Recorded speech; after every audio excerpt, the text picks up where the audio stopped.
வருஷம் அப்பாக்கு அதுக்கும் மேல. லைஃப் அவ்வளவு ஈஸி இல்லல்ல. படிச்ச ஒரு ஆளாயிடுவேன் நீங்க வீட்டில் நம்புறாங்கடா. எனக்கு இந்த படிப்பு மாதிரி வர மாட்டேங்குதே. என்ன ரிஜெக்ட் பண்றீங்களா சார்? அப்பா மாதிரி ஆயிராது, என்ன மாதிரி ஆயிராது, என்ன மாதிரி ஆயிராதுப்பா. நீங்க டிராவிட் ஃபேன்பா, நான் தோனி ஃபேன்.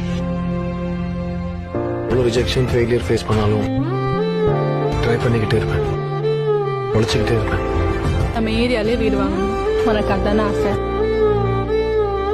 நீங்க வீடு வாங்குறது முக்கியம், இன்னும் கொஞ்ச நாள் தானே. வீடு வாங்கி ஆகணும்னு அப்படி என்ன பிடிவாத வாசு உனக்கு? வீடுங்கிறது மரியாதை இல்லையா?